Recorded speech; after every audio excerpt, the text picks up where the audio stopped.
방송이나 이런 거를 통해서 듣는 것, 상상하는 것하고 실제로 사용해 보고 나서의 느낌은 대단히 다릅니다. 저도 작년에 우연한 기회에 샌프란시스코에 갈 일이 있었는데요. 거기가 실제로 공유경제 지역에서는 성지라고 불리는 곳입니다만 우버와 에어비앤비라는 거를 실제로 현지에서 현지인처럼 사용을 해봤어요. 그러니까 확실히 이 공유라는 게 더 실감이 나고 이것은 정말 앞으로 갈 수밖에 없는 길이겠구나라는 생각이 들었습니다. 저는 국민도서관 책꽂이라는 세계 최초의 국민도서관을 운영하고 있는 도서관장 장욱이라고 합니다. 국민도서관 책꽂이에 대해서 잠시 설명드릴 기회를 갖겠습니다. 우리나라 사람들은 평균적으로 책을 되게 안 읽는다고 얘기를 합니다. 통계로도 그렇고. 근데 왜 책을 안 읽느냐라고 묻기 전에 책을 읽지 않는 환경이 이미 되어 있다는 것을 출판계 분들이 인정을 안 해요. 실제로 우리가 살면서 버는 돈은 옛날에 비해서 크게 이렇게 올라가지 않았습니다. 우리의 소득은. 하지만 돈을 써야 될 것은 점점 많아지고 있어요. 예를 들자면 휴대폰 비용이죠. 또 예를 들자면 집에 TV도 요즘은 케이블 TV를 해갖고 돈을 내고 보잖아요. 옛날에는 공중파 채널만 봤지만 이런 식으로 우리 생활에서 써야 되는 비용은 점점 많아지고 있어요. 그러니까 결국 이제 책을 사는 비용은 제일 뒤로 가게 되는 거죠. 그런데 이게 개인뿐만이 아니라 정부나 지자체가 돈을 쓰는 방식도 똑같습니다. 그리고 두 번째로는 읽고 싶은 책을 구할 수 없는 상황이 점점 돼가고 있어요. 무슨 얘기냐면 옛날에는 동네마다 서점들이 있어서 출판사가 책을 내면 도매상들이 그 서점에 책을 쫙 깔았어요. 그러면 최소한 5,000권 정도가 전국에 깔리는 셈이고, 그러면 이제 거기서 사람들이 왔다 갔다 하면서 이렇게 사고, 그러면서 그게 한 1년 정도를 시장에 책을 내놓을 수 있었습니다. 근데 이제 인터넷 서점이 막 활발해지니까 인터넷 서점은 자기네들이 주문받은 책만 출판사에 주문을 하고, 그럼 출판사는 동네 서점이 없으니까 책을 창고에 보관하게 됩니다. 이 비용. 그래서 출판사들이 안 팔린다 싶으면 책을 다 없애버려요. 바로. 그래서 어느 순간 나 이 책을 읽고 싶은데 라고 알게 된 책을 보려고 할 때 품절이나 절판이 되는 경우가 많습니다.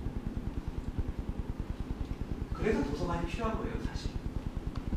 그러니까 도서관은 여러 역할을 하죠. 지역 사회에 뭐 문화적인 역할도 하고 또 공간에 대한 복지도 제공을 하죠. 뭐 공부 공간이 부족한 사람들이라든가. 하지만 역시 도서관은 책과 관련된 부분이 제일 큽니다. 포션이. 근데 우리나라는 정말로 도서관으로 찾아보기 힘들죠. 지금 여기 계신 분들 중에 아마 내가 책을 사야겠다라고 하면은 머릿속에 딱 떠오르는 글자들이 몇 개가 있을 거예요. 교보문고, 광화문, 또는 예스24 이런 데들이 떠오르잖아요. 근데 내가 책을 빌려야겠다라고 생각했을 때 도서관 이러면 머릿속에 탁 하고 떠오르는 솔루션이 없어요. 왜 없을까요? 이런 시대.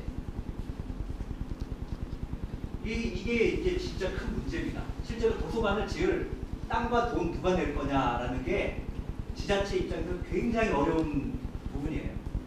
이따가 도서관 하나 짓는데 얼마 드는지 말씀드리겠지만 아마 깜짝 놀라실 겁니다. 저 돈을 내 세금에서 난 안 가는데? 그리고 도서관을 짓는다고 해도 그 책들을 살 돈은 또 있는가? 우리나라에서 한 해 출간되는 책이 종수로 4만 종입니다. 제공하고 싶은 그거예요. 책을 읽고 싶지 않은 사람은 뭐라고 해도 안 읽는데 책을 읽고 싶으면 무한한 자유가 여러분에게 있다. 커피 한 잔 안 마시면 책 25권 집에 딱 읽고 보는 거고.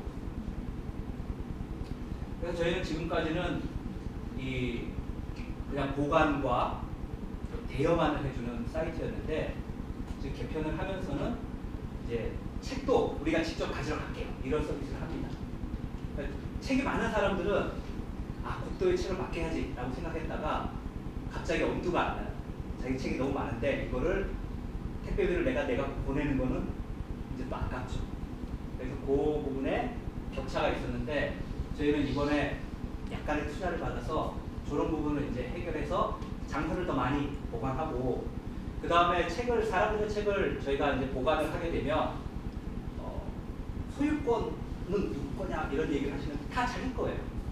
그러니까 국도에 책을 맡기면 자기 온라인 라이브러리가 생깁니다. 그리고 내 책을 지금 전국에 누가 빌려가고 있는지 이런 통계나 이런 걸 다 볼 수 있어요. 아주 괜찮아요. 근데 이 책을 정리를 하다 보니까 아주 재밌는 걸 발견했어요. 책 속에 기억하지 못한 것들이 많이 있어요. 돈만 빼고.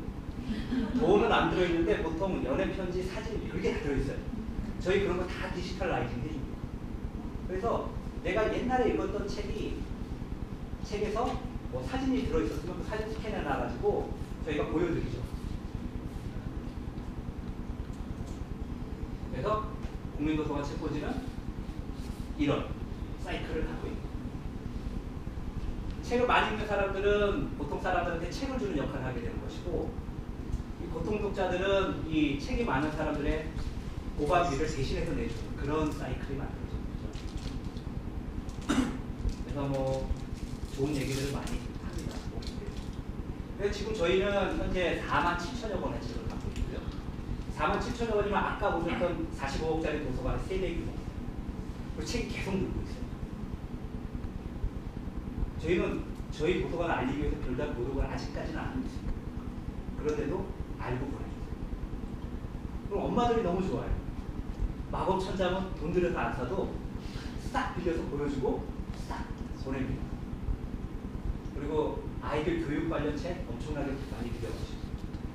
그래서 실제로 한번 써보시면 굉장히 놀라운 경험을 하실 거예요. 그래서 제가 선물을 지금 드리겠습니다. 국민도서관 책꽂이에 오늘 가셔서 회원 가입을 하시고 유료 회원으로 가입하는 부분에 제가 3개월 이용권 공짜로 드릴게요. 거기 꽃 회원이라는 게 있습니다.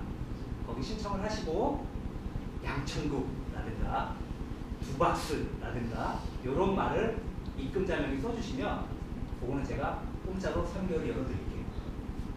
3개월 동안 한번 써보세요. 15번 한번 그냥 공짜로 빌려보세요. 얼마나 재밌으시나. 네, 여기까지 제 발표 마치겠습니다.